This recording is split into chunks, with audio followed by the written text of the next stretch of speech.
Olá, tudo bem? Meu nome é Juliana Garcia, seu intensivo pedagógico. A nossa resenha de hoje é de um livro super importante. Nós vamos falar sobre o livro Estratégias de Leitura, escrito por Isabel Solé em 1998. Mas como sempre, vamos direto ao assunto sem enrolação. Provavelmente, durante a sua infância, você também deve ter se deparado com um tipo de aula que ocorre em apenas dois momentos. No primeiro momento, o professor entrega a leitura para ser realizada. No segundo momento, é solicitado do aluno que ele realize as questões. Verifique que essa forma de atuação, ela vai lembrar bastante uma prova. Eu entrego conteúdo e a criança responde questão.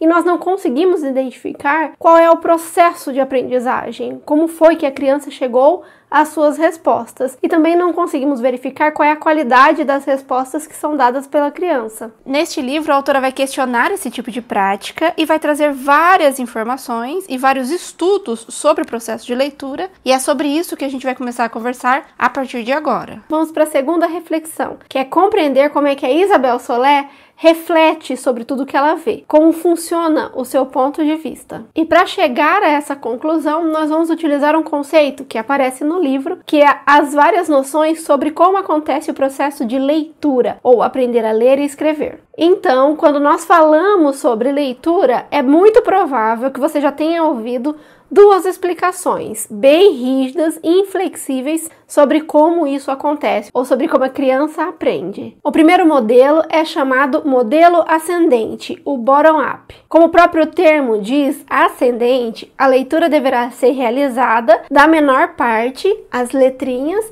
formando-se até as palavras e texto. É o de baixo para cima. Apesar desse modelo ainda ser bem defendido, existe uma lacuna nele. Normalmente as crianças que são ensinadas exclusivamente por esse modelo ficam muito fixadas em juntar letrinhas e acabam não aprendendo a compreender as entrelinhas, a fazer inferências no texto. O outro modelo que as pessoas também vão defender fervorosamente e inflexivelmente se chama modelo descendente, o top-down. Aqui o foco é na pessoa. Então primeiro eu vou trabalhar com o aluno para que ele identifique ou relacione informações da vida dele com o que ele acha que será abordado naquele texto. Também vou fazer algumas previsões e diversas atividades até que o aluno vá diretamente para o texto. Neste caso, nós começamos primeiro com o entendimento geral, mais global, chegando até a letrinha. Ele é o inverso do modelo anterior. Mas é claro que esse modelo também tem dilemas. Todo mundo que trabalha com educação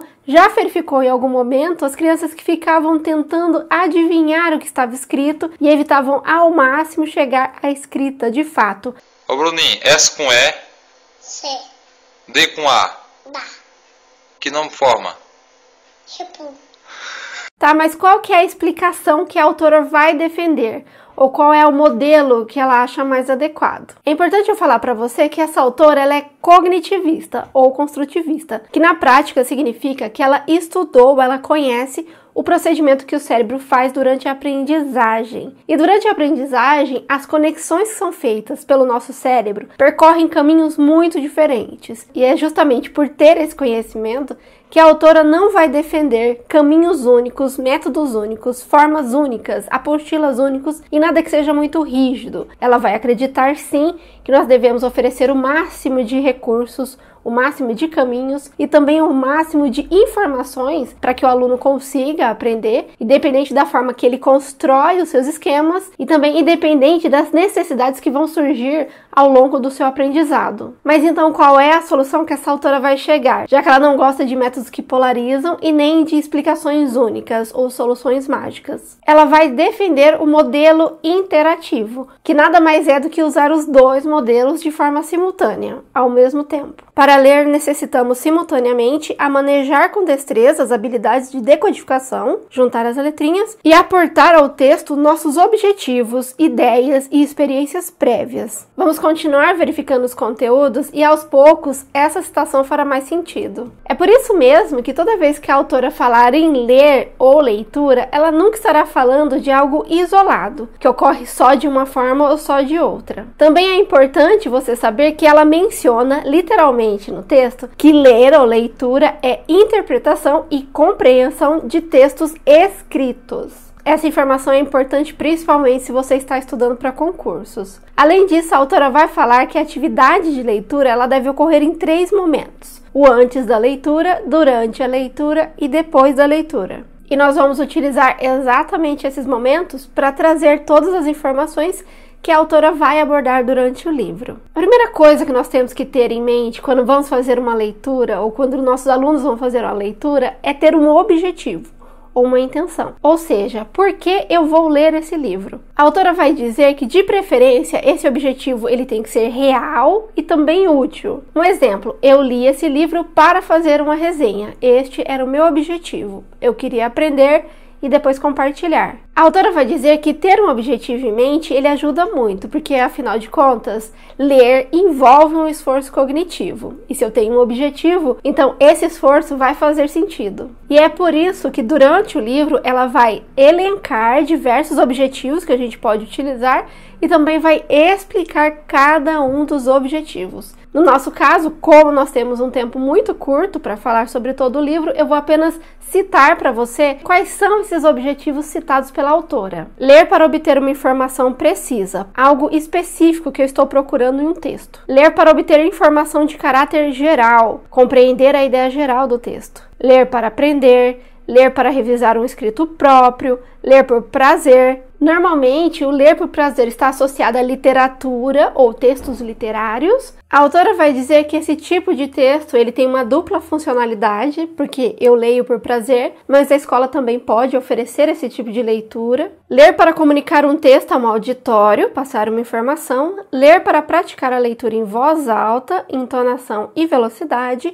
E ler para verificar o que se compreendeu. Após encontrarmos um objetivo para nossa leitura, é muito importante que a gente encontre também a motivação para realizar esse esforço. E a autora também vai falar sobre essa motivação. Na verdade, ela dá muita importância para a motivação. Segundo ela, a motivação vai acontecer quando eu tenho uma relação afetiva com a língua escrita, ou seja, quando eu gosto de ler, quando a leitura ela é um desafio estimulante, quando ela é legal, e em diversas ocasiões a motivação ela vai ser realizada quando eu sou contagiado por outra pessoa. No caso da sala de aula, quando o professor consegue contagiar os seus alunos para uma leitura que será muito agradável ou muito importante para a turma. E o terceiro ponto, e é aquele que a gente vai se debruçar mais, é as previsões. Previsões, na prática, consiste em estabelecer hipóteses ajustadas e razoáveis sobre o que será encontrado no texto, baseando-se na interpretação que está sendo construída, sobre o que já se leu e sobre a bagagem de conhecimento e experiências do leitor. Tá, mas e como que a gente vai fazer essas previsões? Como que nós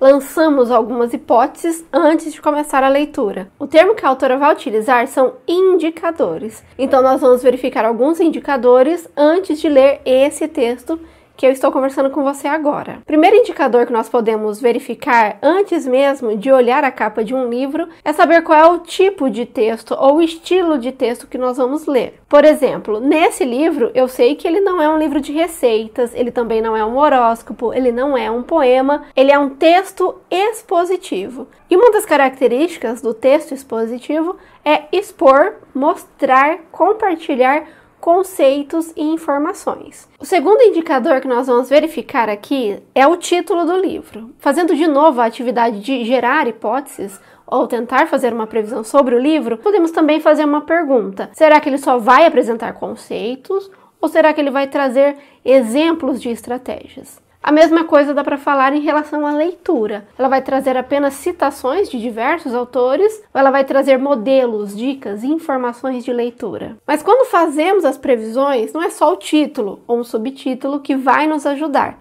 As imagens também ajudam. A primeira criança está lendo. A segunda criança, na minha hipótese, ela está circulando algumas informações durante a leitura. A terceira criança está lendo um livro que fala de uma criança que está olhando pela janela. Sobre esse desenho, também há algumas hipóteses que poderíamos gerar. Primeiro, que ela pode falar sobre diversos tipos de leitura. Mas também cabe aqui nós usarmos os nossos conhecimentos prévios, que a autora chama de bagagem. Então, na nossa bagagem, nós sabemos que existe uma corrente da educação que fala em ensinar a criança para além dos muros da escola, ou ensinar a criança a ler os conhecimentos que existem no mundo, diversos textos que não são exclusivos aqueles que a gente vê dentro da escola, e isso faria sentido vendo a terceira ilustração. Outras informações que você poderia verificar em um texto, em uma capa, ou mesmo ao olhar pela primeira vez uma notícia, seria subtítulo, letras caixa alta em itálico e outras informações que vão aparecer brevemente e que a gente não precisa se aprofundar na leitura. É só realizar algumas previsões, algumas hipóteses, fazer alguns chutes sobre aquilo que a gente vai encontrar. Nesse momento, também cabe a gente verificar algumas informações, principalmente se estamos falando em textos da internet. No livro, a autora vai falar em títulos mentirosos, então nós poderemos verificar se esse título tem cara de um título mentiroso. Também há um outro conteúdo que não é previsto ainda no texto, mas que a gente pode verificar hoje, que é o clickbait, que nada mais é do que aqueles títulos que são criados exclusivamente para você clicar. Exemplo, esse vídeo mudou a minha vida. Você não vai acreditar no que acontece nessa história. Olha só no que deu, entre outros títulos que é bem comum a gente ver na internet. Quando a professora formula aos alunos suas próprias previsões, é importante explicar-lhes em que se baseia para formulá-las. Também seria conveniente que algumas de suas previsões não se realizassem e que verificasse com as crianças por que isso aconteceu. Assim, elas perceberiam que o importante não é a exatidão, mas o ajuste e a coerência. Então veja que nesse exercício a gente consegue ir lançando as hipóteses, eu mostro o meu raciocínio, quais são os pensamentos que eu tive durante essa análise, para que a criança ou a outra pessoa consiga fazer o mesmo tipo de raciocínio. A autora vai falar que essa atividade é importante, possibilita ampliar o nosso conhecimento prévio, as informações ou as noções antes de ir para o texto de fato, e ela também vai falar que torna-se um motivador.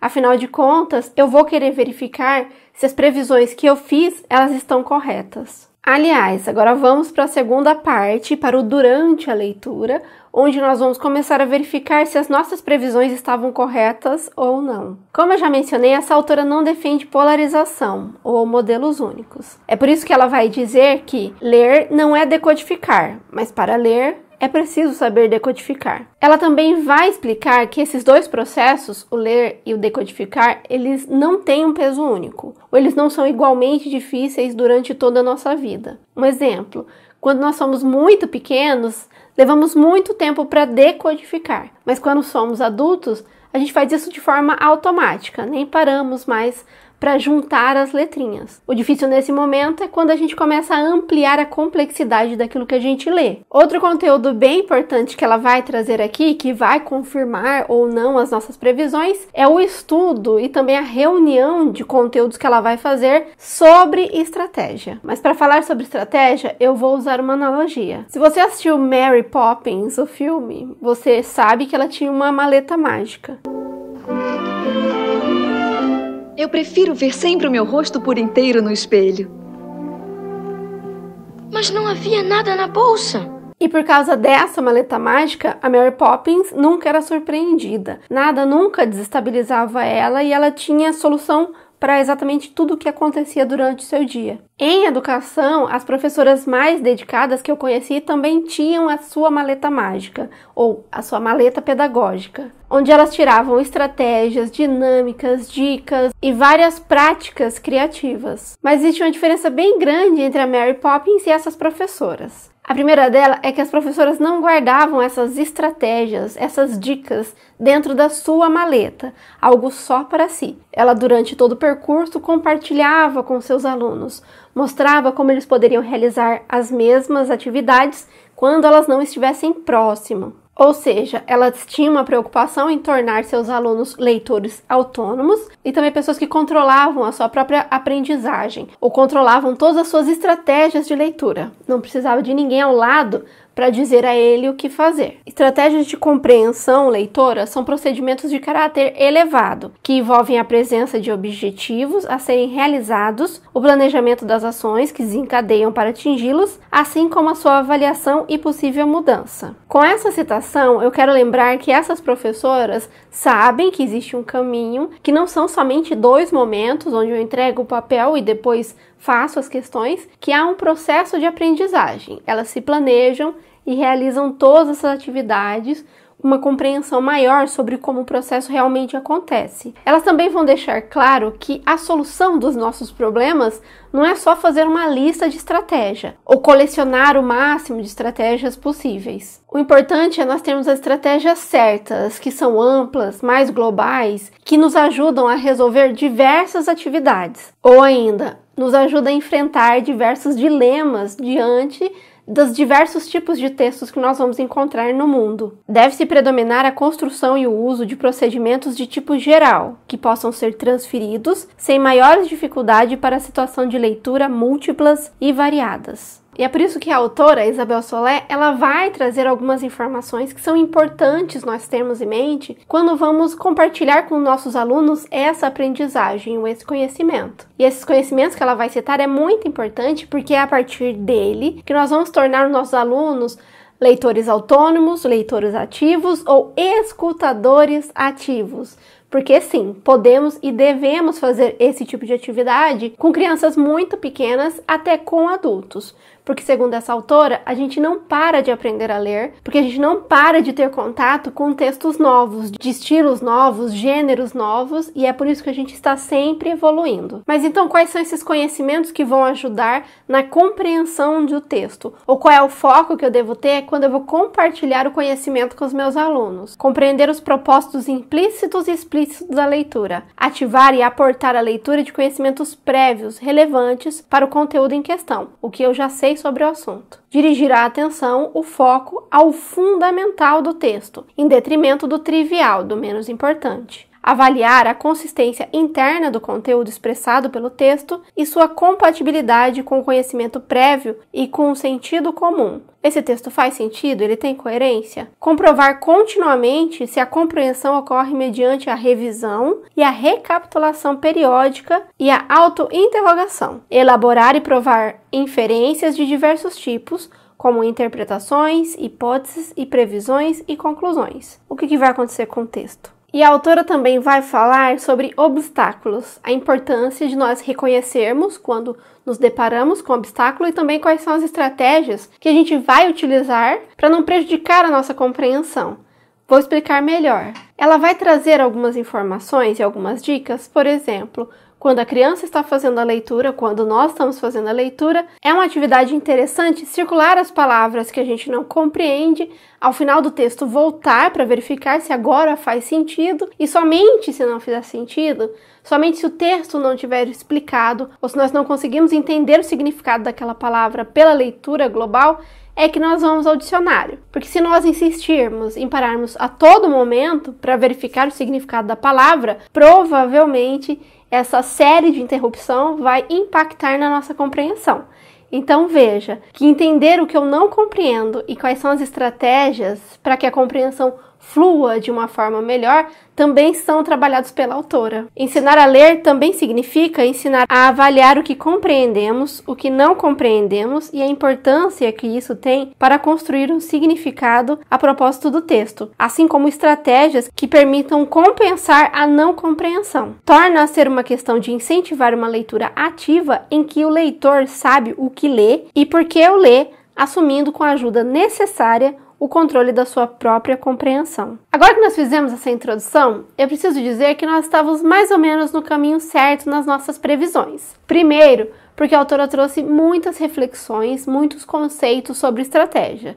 Ela falou sobre esses pontos que eu abordei e muitos outros. Mas ela também vai trazer modelos, dicas, práticas de como a gente pode utilizar as estratégias dentro da sala de aula. Ela vai trazer 3 modelos e eu vou mostrar bem rapidamente para você. Participação guiada. O primeiro momento é esse que o professor serve de modelo. Então, como nós fizemos na capa, o professor vai realizando a atividade e mostrando como é que ele chegou aos resultados ou quais foram os seus pensamentos e tudo mais. Num segundo momento, ele vai direcionar ao aluno. Ele vai fazer com que o aluno participe do processo todo. Como que ele vai fazer isso? Como que o professor vai fazer isso? Questionando a turma, pedindo sugestões sobre o processo, ou seja, vai tentar fazer com que os alunos reproduzam com o professor aquilo que ele fez sozinho no primeiro momento. No terceiro momento, leitura silenciosa. Agora o aluno vai verificar e utilizar todas as estratégias que ele aprendeu, colocando ela na prática para identificar se ele já consegue caminhar sozinho, se ele já é um leitor autônomo. É claro que mesmo aqui na leitura silenciosa, o terceiro momento, o vamos ver se eu aprendi mesmo, o professor vai dar o apoio para a criança e também pode trazer leituras guiadas, leituras que trazem algumas informações destacadas ou retiradas de contexto ou diversas atividades para contribuir com essa atividade da criança. O segundo modelo, ele tem um pouco mais de passos ou um pouco mais de momentos. E esse segundo momento, ele me lembra muito a forma como as capacitações dentro de empresas acontecem. Ela segue mais ou menos essa ideia. Instrução direta. Primeiro momento, que é o introdutório, eu falo sobre objetivos, conversamos sobre objetivos, ou eu explico qual é o objetivo daquela atividade. No segundo momento, eu dou um exemplo, eu falo sobre as etapas, como que a gente vai fazer a atividade, para que o aluno consiga visualizar o que vem pela frente, como é que ele vai realizar. No terceiro, o ensino direto. Aí sim, agora o professor é o modelo, ele vai mostrar na prática como que ele vai realizar as etapas ou uma etapa. Quarto momento, aplicação dirigida. A aplicação dirigida é aquela em que o professor vai questionando e ainda guiando o aluno. E por final, a última fase chama-se prática individual, que do modelo anterior parece-se com a leitura sozinha. Esse modelo aqui, ele é um pouco polêmico ainda, porque se ele não foi identificado todos esses passos como algo único, como algo conectado, ele pode se perder, ou a pessoa ficar muito fixada só nos passos e não levar em consideração que o importante mesmo é que tudo isso seja feito em relação à compreensão, mas também porque as pessoas podem fazer essas atividades desconectadas, como se tivessem propósitos diferentes. E a gente deve lembrar sempre que todas as nossas escolhas terão como único objetivo aumentar ou ampliar a compreensão e a interpretação de textos. No entanto, se o professor tiver tudo isso em mente, ele terá um bom resultado com esse modelo, afinal de contas, ele sistematiza de uma forma muito ampla todo momento ou todo o processo de aprendizagem. O terceiro modelo é o modelo recíproco. A autora vai falar bastante sobre esse modelo durante todo o livro. Por que ela fala tanto nele? Porque é em si uma forma compartilhada. Você vai verificar que os momentos, os passos ou as etapas, elas possuem mais ou menos a ideia do que a gente já conversou até agora. No entanto, a lógica de como funciona professor e aluno, ela é bem diferente. Mas vamos falar primeiro sobre a etapa. 1. Formular previsões. 2. Formular perguntas sobre o texto. 3. Esclarecer dúvidas. 4. Fazer resumo. Logo mais a gente vai falar um pouco mais sobre resumo. A autora também fala em alguns momentos sobre recapitulação. Ela usa os dois termos. Mas voltando ao assunto, lembra-se que eu falei que a diferença aqui é a relação professor e aluno. Aqui a atividade é feita não só com o objetivo de compreensão, mas você vai perceber, você vai inferir durante a leitura que o professor também vai estar ensinando o aluno a ser autônomo, a ter responsabilidade e a conseguir conduzir todo o processo sozinho ou com outras pessoas. E como é que a gente ensina alguém a ser autônomo nessa vida? Fazendo a pessoa fazer a atividade e ter o máximo de responsabilidade possível. É por isso que todos os momentos são feitos de forma compartilhada, recíproca. Ou seja, no primeiro momento o professor faz um pedaço da atividade, aí um outro aluno vai fazer uma parte e um outro vai conduzir no momento seguinte. Todo mundo conduz e é conduzido. Mas preste atenção, isso não quer dizer que a importância do professor não será verificada. Muito ao contrário. Nos 3 momentos, a autora vai dizer que a atividade do professor, a função do professor, é importantíssima e insubstituível. Mas, afinal, nesse modelo, no modelo recíproco, a atividade do professor será a seguinte. No início, oferece um modelo especializado aos alunos, que vem como ele atua para solucionar determinados problemas. Em segundo lugar, ajuda a manter os objetivos da tarefa, centrando a discussão no texto e garantindo o uso e a aplicação das estratégias que tenta ensinar. Por último, supervisiona e corrige os alunos que dirigem a discussão em um processo cujo objetivo é fazer com que estes assumam a responsabilidade total e o controle correspondente. A autora também vai falar nos tipos de leitura que vão ocorrer dentro da sala de aula. Ela vai falar em leitura dirigida, que é aquele modelo mais comum. O professor fala qual é o parágrafo que o aluno vai ler e o aluno lê. Depois ele cita um outro aluno e vai dirigindo a situação. A segunda forma de leitura é a leitura compartilhada, que é essa que ocorre no modelo recíproco, em que não é o professor que vai dirigir ou apontar as pessoas. Cada momento uma criança sabe que vai realizar aquilo, porque afinal de contas um dos meus objetivos é que essas pessoas sejam responsáveis ou aprendam a ser responsáveis. A autora também vai citar ou relembrar a leitura individual, que é aquela que eu faço sozinha, verificando se eu consigo colocar em prática tudo que eu aprendi. E ela também vai falar em leitura de verdade, que é aquela que realizam os leitores experientes e que nos motiva. É a leitura na qual nós mesmos mandamos, relendo, parando para saboreá-la ou para refletir sobre ela, pulando parágrafos. Uma leitura íntima e, por isso, individual. Ou depois, ela também vai citar quais atividades nós podemos realizar. E vamos começar por aquela que todo mundo conhece, que é fazer perguntas. Mas atenção, aqui tem duas coisas que são diferentes daquele professor, que só entregava o papel e depois entregava as perguntas. Primeiro é que a gente percorreu um caminho de aprendizado muito grande até chegar às perguntas. Então, eu já compreendo, eu já ampliei minha bagagem, já tive várias instruções, fiz previsão, tiramos dúvidas, conversamos sobre assuntos, pesquisamos outras fontes para ampliar o meu conhecimento e aí sim eu chego na parte da pergunta. Segunda informação sobre as perguntas. Não é qualquer pergunta, eu preciso saber exatamente onde eu quero chegar com a pergunta. Então, por exemplo, se eu quero saber os conceitos gerais de um texto, não faz o menor sentido eu fazer perguntas muito específicas. E também, se eu quero conteúdos muito específicos dos alunos, eu preciso saber fazer as perguntas para que eles cheguem a essas conclusões. É por isso que a professora vai falar em pergunta pertinente, ou que as nossas perguntas precisam ser pertinentes e ter relação com os objetivos. Pergunta pertinente é a que leva a identificar o tema e as ideias principais de um texto. Serão pertinentes as perguntas que permitam, para além de identificar os personagens e o cenário, estabelecer o núcleo do argumento, o problema, a ação e a resolução. A autora também menciona aqui o resumo ou a recapitulação. Lembrando que se são crianças pequenas, normalmente dentro da sala de aula, a gente faz esse resumo do que leu de forma oral, principalmente na educação infantil. No entanto, conforme nós vamos crescendo e principalmente com adultos, a tendência é que o resumo seja escrito. A autora vai trazer milhares de informações sobre como fazer um resumo, sobre o que é um resumo e o que não é um resumo. Mas aqui, de novo, por causa do tempo, eu vou trazer algumas informações importantes. Primeiro, que ela considera o resumo uma técnica excelente para compreensão. Afinal de contas, eu só consigo resumir um livro se eu compreendi ele. Ou seja, se eu entendi a ideia principal, se eu conseguir passar por todos os obstáculos durante a minha leitura. Ela também vai citar, de novo, sobre a importância de nós termos em mente o objetivo do resumo. Vou dar um exemplo bem prático. O resumo que é feito de um texto ou de um livro para a faculdade, que normalmente quer ver o seu entendimento geral sobre um tema, ele é bem diferente de um resumo que é feito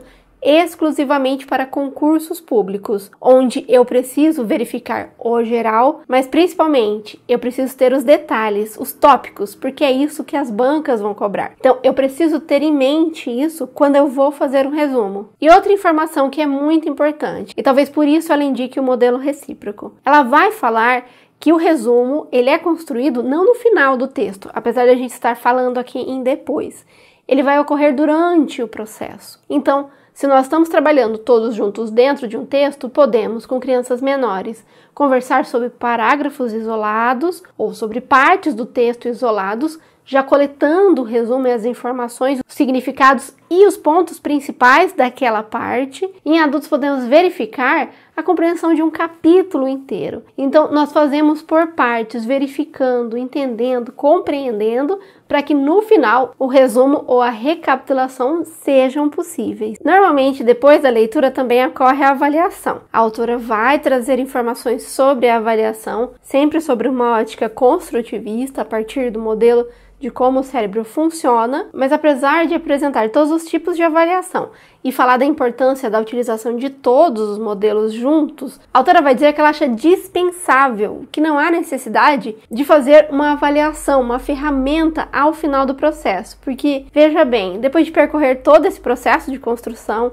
onde você está compartilhando com o seu aluno todas as aprendizagens, fazendo os questionamentos, você já saberá ao final exatamente em que ponto da aprendizagem cada um está. No entanto, apesar de dizer que não há necessidade de uma ferramenta única no final do processo, ela vai trazer algumas informações, alguns comportamentos, algumas situações que nós devemos observar durante todo o processo, que são a atitude emocional com que o leitor enfrenta o texto, interesse, disposição, segurança, a leitura realizada se ajusta aos objetivos propostos, em que medida sabe onde e como buscar certas informações, a capacidade de encontrar individualmente as ideias principais, a autoavaliação, ou seja, a criança controla seu próprio processo de compreensão, como anda a oralidade da leitura e a velocidade leitora. Para finalizar, nós vamos falar agora sobre leitura. Você deve ter verificado que a gente conversou sobre várias hipóteses do início do vídeo, mas não tínhamos entrado ainda diretamente nesse quesito e eu fiz isso de propósito. Agora, fazendo essa checagem, a gente consegue fazer uma espécie de revisão, de recapitulação de tudo que a gente conversou até agora. Então, segundo a autora, ler é compreender e interpretar textos escritos. É um processo contínuo de elaboração de expectativas e previsões que vão sendo verificadas. É um processo interno, porém deve ser ensinado. Aprender a ler significa aprender a encontrar sentido e interesse na leitura. Significa aprender a ser ativo ante a leitura, ter objetivos para ela, se auto-interrogar sobre o conteúdo e sobre a própria compreensão. É uma condição necessária para poder aprender a partir dos textos escritos. É uma questão de compartilhar. É muito mais que possuir um rico cabedal de estratégias e técnicas. É preciso distinguir situação em que se trabalha a leitura e situações em que simplesmente se lê. Ambas são importantes. A leitura não deve ser considerada uma atividade competitiva. Refletir, planejar e avaliar a própria prática em torno da leitura constituem requisitos para otimizá-la, e ler é, sobretudo, uma atividade voluntária e prazerosa. Para finalizar, eu preciso mencionar que essa autora traz muitas informações, muitas citações, muitas pesquisas, de uma forma muito prática e também com uma linguagem bem acessível. Nós tentamos fazer um resumo mais amplo, porque esse é sempre o nosso objetivo aqui no canal, mas é importante você saber que essa é uma leitura indispensável, principalmente para quem já atua ou vai atuar dentro de sala de aula. Para finalizar, se esse vídeo foi útil para você de alguma forma, por favor, curta. Não se esqueça de deixar um comentário fazendo suas considerações e siga nosso canal, porque aqui a gente tem conteúdo inédito toda semana. E se você está estudando para o concurso, agora lá no intensivo, eu vou falar como é que esse conteúdo vai cair na prova. A gente vai responder algumas questões juntos. E eu separei 20 questões comentadas, que é para você resolver e nunca mais ter dificuldade com esse conteúdo. Por hoje é só um abraço e até a próxima!